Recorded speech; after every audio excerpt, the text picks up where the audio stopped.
From Hollywood, it's time now for... Johnny Dollar. This is Florrie Hawkins, Mr. Dollar. Oh, yes. You were the principal of the school. I'd like to talk to you if I could. All right. Would you care to meet me for a cocktail? There's a place called the Trader's Inn not far out of town. I could be there in an hour. All right. Miss Hawkins. Yes, Mr. Dollar. What changed your mind about talking to me?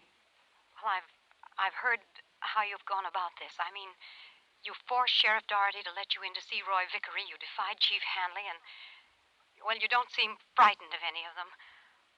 Also, I suppose I'm a little sick of everything I've seen around here. Okay. I'll see you in an hour. I'll be there.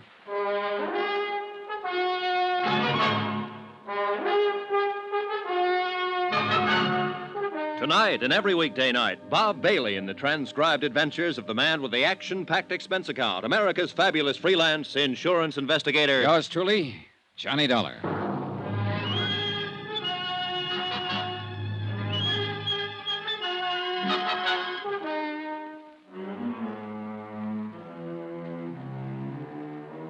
Expense account submitted by Special Investigator Johnny Dollar to the United Adjustment Bureau, 418 West 61st Street, New York City.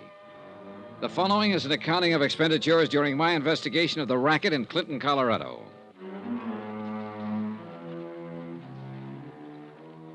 Expense account item 9, $10, one dinner and 4 drinks for myself at the Trader's Inn, 5 miles outside of Clinton, where I waited for Florrie Hawkins to appear.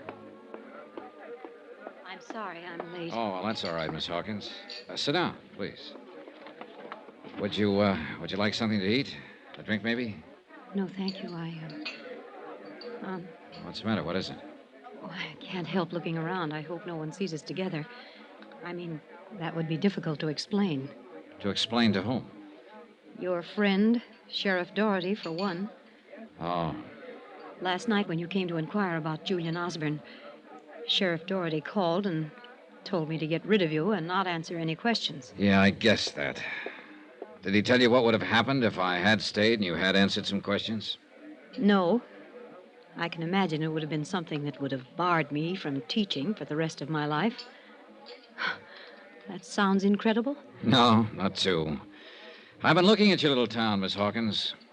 A school building can be made of paper, go up in smoke, a man can be killed, and none of the responsible people, the man who built the building, the fire chief, the sheriff, seem to care too much. You asked me about Julian Osborne. I knew he wrote your insurance company, or called them, and told them the school building wasn't right. He told me he was going to do it. I see.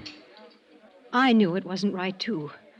Everyone who worked in there, who worked on the building, knew it wasn't up to specifications. Then I'll contact some of those people. Well, that may be difficult. Julian Osborne spoke up, and he burned to death. Yeah, but that doesn't mean you can't speak now, or any of the others. I'm willing to speak about that building now. Now I'm willing to help you. I don't know about the others. Will Mr. Baines help you? Well, he's frightened of going up against Vickery and the others. But I think I can talk him into it. That would be 2 of us. Yeah, that's right. 2 people speaking out. And then there'd be others. Once it gets rolling, it won't stop. Unless I've missed my guess about the townspeople of Clinton. You seem to know a lot about people, Mr. Dollar. How to say what will stimulate them at the right time or make them speak out. I have to confess you did that to me. You looked hurt and bewildered last night when I insisted you leave me alone. I realize, very deeply, I realize there could have been 1,400 pupils in that school when the fire broke out. I didn't sleep last night thinking of it. Yeah, I guess that was the only good feature of it. No children died. But as you say, Miss Hawkins, it could have happened the other way. Now, look, besides yourself and possibly Mr. Baines, can you think of anyone else who might be able to supply information about the construction of the school? I don't know. Let me think. Somebody who'd have evidence in hand, possibly. Wait. Yes, I can think of someone. Who? The building inspector, the one who approved the building. Oh, well, that doesn't seem likely. If he passed that building, he must have been in with them. What's his name? His name is Richard Hobb. Oh, I've known him for years. Oh, he is in with them in a way, but I know he'd get out of it if he could. He was a very decent man when I knew him well. I think he's still decent. Richard Hobb. All right, who else? Well, that's all I can think of. Well, that's a start. Well, what will you do? I'll ask you to take a plane to Denver, register at the Cosmopolitan Hotel, and wait until you hear from me. What? I'll want a statement from you before you go, but I want you to be safe. I'll get around to Hobb and Baines. All I want are sworn statements to the effect that Vickery built a bad school, that he violated insurance specifications. That'll start it rolling. Oh, when do you want the statement? Tonight, right here. All right. Let's get busy.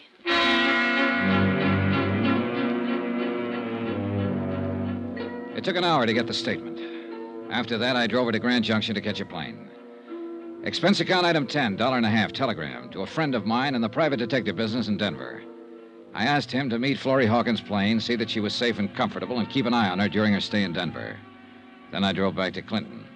Item 11, 10 cents, another phone call. This one to David Baines. Yeah, Dollar? Baines, Florrie Hawkins made a statement about the school building and the fire. She's tired of being scared and shoved around. Now, how about you? You want a statement from me? Yes, comparing your specifications with what you saw that actually went into the building. Will you make it out and take it before a notary? All right. If she can, I can. Then what? Then go down to Denver and wait till you hear from me. I'll make the statement, but I won't leave town. You'll help me a lot if you do. Sorry. You'll be in danger here. I feel brave. If you're going to play it so broad, I'll do it too. I took his statement directly to the post office and mailed it to myself at the Northern Hotel. Expense account item 12, 40 cents phone calls. I telephoned Sheriff Doherty, Fire Chief Hanley, and County Attorney Contractor Roy Vickery and told them that I had a sworn statement regarding building irregularities. Sheriff Doherty snorted and hung up. Chief Hanley yawned and told me not to bother him. And Roy Vickery just laughed. About 8 o'clock that night, I was at the home of Building Inspector Richard Hobb, a nice home in a nice part of town. The woman standing in the doorway was tall and blonde, holding a drink and smoking a cigarette. Yes? I'd like to see Mr. Richard Hobb. I'm Johnny Dollar. I'm Lucille Hobb. He isn't home right now. But you can come in and wait for him and talk to me. I'm not bad company. Would a drink help? Help what? Whatever's wrong with you. You look tired, Mr. Dollar. It might, but I'd rather not. I just came by to talk to your husband. You said that. What do you want to talk to him about? Business? This time of night? Let's stop talking about him. What do you say? Look, you probably missed your dinner tonight, and you've been getting all of your nourishment out of a bottle, so I'll come back later. You're afraid Dick will walk in. No. I'm not afraid of that, Mrs. Hobb. He's already walked out, and you're feeling sorry for yourself. What? Well, a man, if he lives in a place, has an ashtray or a picture or yesterday's sports section lying around the front room. I don't see anything like that in this room. If I walked over to that closet 10 to 1, I wouldn't find any of his clothes. And if I tried the drawers, I'll lay odds there wouldn't be a shirt around either. When did he leave? You're crazy. When did he leave? Yesterday. After the fire? During the fire. Where did he go? I don't know. Did he go alone? I don't know. Did Vickery tell him to get out of town? No. I'll ask that again. Did Vickery tell your husband to get out of town? I don't know. You said no the first time I asked. Vickery a pal of your husband's? Well, they know each other, naturally. Look, Mrs. Hobb, I don't know how much you've had to drink, but if I'm reading your eyes right, you're scared. You're scared about what's happened here and what could happen here. And you know your husband's involved. Mrs. Hobb, I want your husband to help me. If he helps me, I can help this town get rid of people like Vickery and Doherty and Hanley. If you see him, if he contacts you, tell him that. Tell him I won't let anything happen to him. Tell him I have statements from 2 people already, and they're being protected. I'll protect your husband. You got all that? I don't know what you're talking about. Good night, Mrs. Hobb. I left her standing in the middle of the living room, drink in hand, staring vacantly at I don't know what. Outside in the crisp mountain air, I took stock of the situation. Richard Hobb, building inspector, who had passed the school building, would be the most important witness I could find to make a statement. The others, from Florrie Hawkins and David Baines, would help. But Hobb's information would be essential to an investigation. I was just coming into my rented car when a sleek, dark limousine pulled up, and Roy Vickery leaned out the window. Come here. Why not? Pretty cold weather to be out so late at night. Yeah, but then I've got a lot to do. You've been in to see Mr. Hobb? Yeah? How's Richard these days? I wouldn't know. I only spoke to Mrs. Hobb. I see. Lovely girl, isn't she?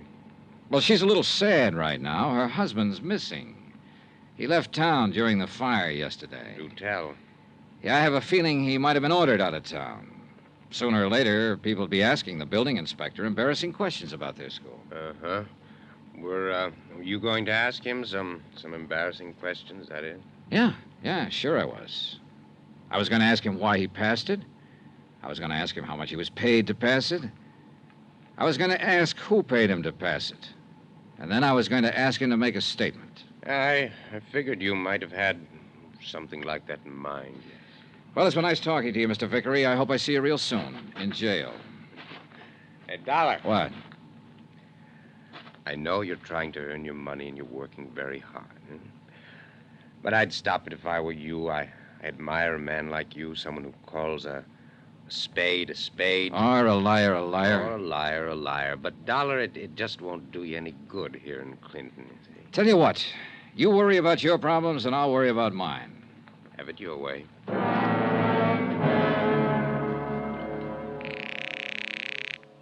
Ready with your call to New York, Mr. Dollar? Right. Go ahead, please. Hi, Johnny. Hello, Al. Hey, look, Al, it's a mess here. I've made a little headway. I mean, I'll have a couple of statements coming in, but no concrete evidence yet. Well, what do you think? The school building was a fix or something or other. Money somewhere. I haven't been able to find out. The town's sewed up tight, civically and politically. I can't expect any help from the law or the fire department here. They're in it, too. Oh, that kind of thing, huh? Afraid so. I need help. We'll be there in 24 hours. If they want to play it that way, we'll play it that way. 20 minutes after I hung up the phone and was in bed, I found out how much of a mess it really was. That's when my hotel door opened and a man lurched across the room toward me. Dollar, I've got to tell you, I wanted to get to you yesterday. He stood in front of me, swaying back and forth, his hands clutching the front of his coat. He fell before I could get to him. 3 bullet holes formed a neat trio across where his tie pin should have been. I ran my fingers through his coat, pulled out his wallet. The license read, Richard Hobb, age 39, occupation, building inspector.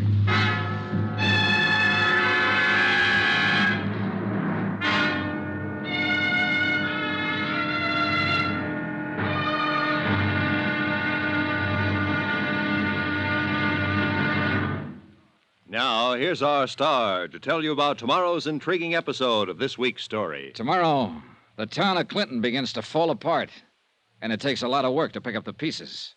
Join us, won't you? Yours truly, Johnny Dollar.